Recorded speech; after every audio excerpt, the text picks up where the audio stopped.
when physicians first observed an unusual and prominent protrusion on a woman's face. Their initial surprise quickly turned into deep concern upon realizing the severity of her condition.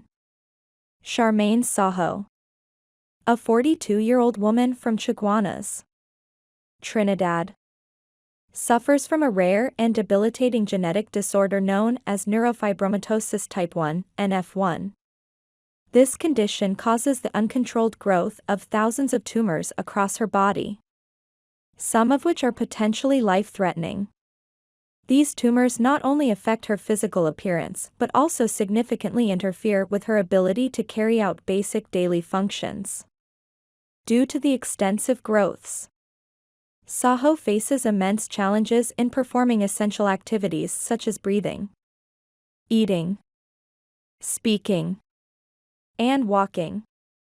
The tumors have spread across multiple areas of her body, including her scalp, face, mouth, arms, legs, buttocks, breasts, and even her genital region.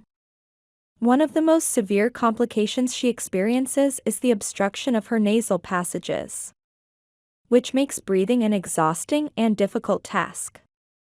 Every breath is a struggle, and even a minor increase in the size of the tumors could completely block her airway, placing her life in immediate danger. Among the many tumors affecting her mobility, one particularly large growth on her leg severely restricts her movement.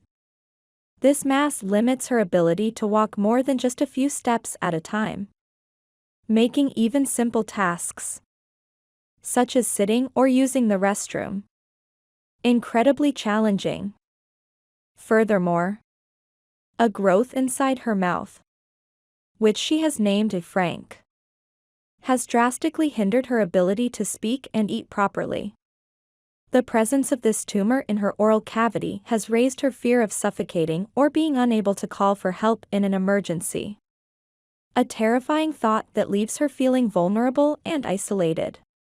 Her condition is so severe that she made the difficult decision to travel 4,000 miles to undergo life-changing surgery in the hope of alleviating some of her suffering. Saho recently shared her emotional and physical struggles on an episode of TLC's Take My Tumor, where she expressed grave concerns about the possibility of her condition worsening to the point where she might be unable to breathe or function independently. NF1, also known as von Recklinghausen disease, is a genetic disorder that affects approximately 1 in 300 people worldwide. It results from a mutation in the NF1 gene, which normally produces a protein responsible for regulating tumor growth and controlling cell division. The tumors that develop due to NF1 can range from benign to malignant, making early medical intervention crucial. Besides the presence of physical growths, neurofibromatosis type 1, NF1, can lead to a range of additional complications that significantly impact a person's overall health and well-being. These include an abnormally large head, short stature, heart complications, seizures, and cognitive impairments. However, during her appearance on Take My Tumor, Charmaine Saho did not discuss whether she personally experienced these additional symptoms. NF1 is a genetic disorder that can be inherited. Yet studies show that 30 to 50% of cases occur spontaneously in individuals with no family history of the disease. Unfortunately, Saho's case is particularly severe. And as of now, there is no known cure for NF1. Treatment options are limited, with surgery being the primary method to remove problematic tumors, though new ones often continue to develop over time. In addition to Saho's struggles, her mother, Miss Sahadi, also suffers from NF1, though her condition is less severe compared to her daughter's. Despite this, the disorder still has a profound effect on her everyday life.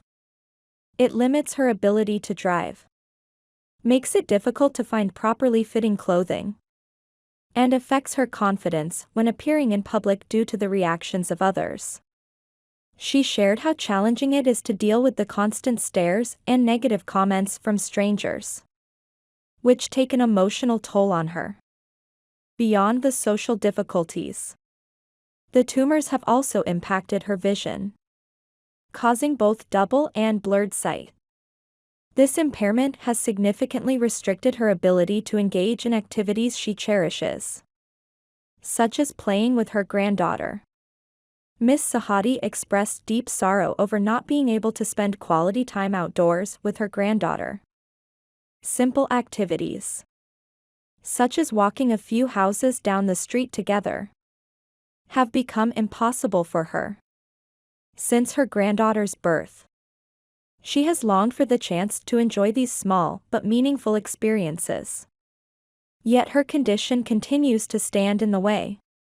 Despite the daily hardships she faces, she maintains a strong and resilient spirit, rarely voicing her struggles. Unlike their mother, neither her sons nor her granddaughter have shown any symptoms of NF1 so far. However, because the disorder can manifest at different stages of life, she continues to hold on to hope and prays that they will remain unaffected. Originally from Trinidad, Miss Sahadi first noticed signs of the condition at the age of 13. What began as a few small tumors on her face gradually multiplied over the years, now covering her body in the thousands. Despite seeking medical assistance in her home country, local doctors have been unable to provide her with the necessary treatment as her condition has worsened. Miss Sahad's search for medical assistance eventually led her to Dr. Ryan Osborne, a highly regarded head and neck surgical oncologist based in Los Angeles. He is the director of the Osborne Head and Neck Institute and has gained a reputation for handling complex cases that many other physicians consider too high risk. For years, Miss Sahad had sought medical intervention, only to be met with disappointment and a lack of viable treatment options. However, after discovering Dr. Osborne and learning about his expertise, she finally saw a glimmer of hope. Miss Sahad spoke openly about her struggles and aspirations, expressing her deep desire for relief from the burdens her condition has placed on her. "All I'm asking for is a bit of relief," she said, her voice filled with both desperation and determination. "I wish for my face to clear up so I can see and breathe easily and so that I won't have issues with my mouth. Up until now, no doctor has been able to offer help or do anything. Now that I've found a doctor who is ready to assist, I'm prepared to do whatever it takes. I'm placing my trust in this physician as he represents my final hope." Seeking Dr. Osborne's help meant embarking on an arduous journey, traveling nearly 4,000 miles from Trinidad to California. Despite the challenges associated with such a trip, Miss Sahad was unwavering in her decision, willing to do whatever was necessary to reclaim some normalcy in her life.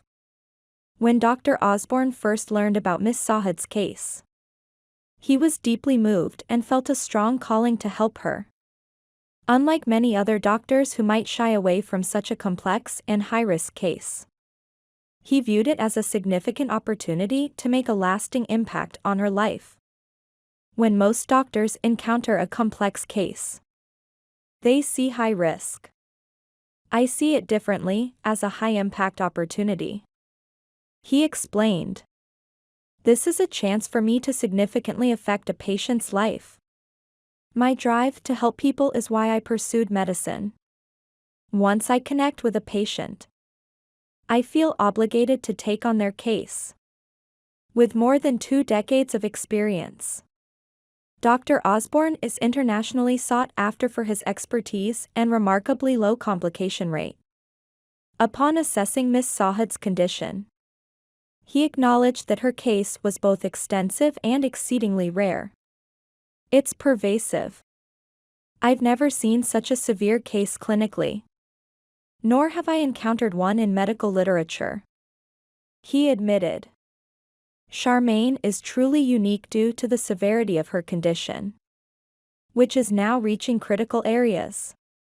Dr. Osborne urgently stressed the necessity of medical intervention, recognizing that without treatment, Miss Sahad's condition would only continue to deteriorate. However, he also made it clear that the process of removing the thousands of tumors covering her body would not be a simple or quick procedure. Instead, it would require multiple surgical sessions carefully planned over the course of 2 months. Each operation would be a delicate balance between removing as many tumors as possible while minimizing potential complications. He explained to Miss Sahad that every tumor excision also involved removing portions of skin, which posed a serious risk of infection if too much tissue was taken at once. The surgeries must be spaced out to manage this risk, and the pace we can proceed at will depend on your pain tolerance, he cautioned, to ensure her safety and the best possible results. Dr. Osborne meticulously planned a series of procedures that would gradually improve her condition without overwhelming her body's ability to heal. Understanding the challenges ahead, he reassured her about the surgical process itself. You won't feel anything during the surgery. The pain comes afterward, he explained. If I removed everything at once, it would be as if you were skinned alive, and no amount of pain medication would be sufficient to keep you comfortable. Despite the daunting reality of post-surgical pain and the extensive nature of the procedures, Miss Sahad remained steadfast in her commitment to moving forward. She had endured so much already, and the possibility of regaining basic functions like breathing, seeing, and moving without restriction outweighed any fear of temporary discomfort.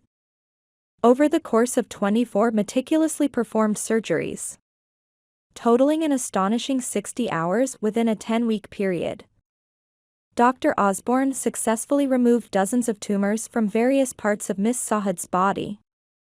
Among the most significant excisions were those from her face, inside her mouth, and a particularly large mass on her leg that had severely limited her mobility. Following the surgeries, Miss Sahad expressed profound relief and gratitude. Before the surgeries, I couldn't even see my own face. But now my eyes, nose, and mouth are all visible. I can see clearly and, most importantly, I can breathe much better, she shared, noting that she felt a 98% improvement in her overall condition.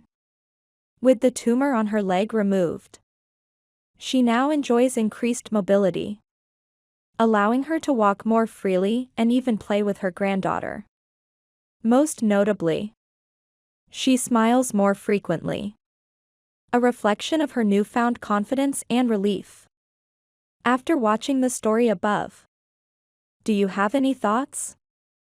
Feel free to share your opinions in the comments section. If you enjoyed our video, please like, subscribe, and share our channel. That's all about today's stories. See you next time.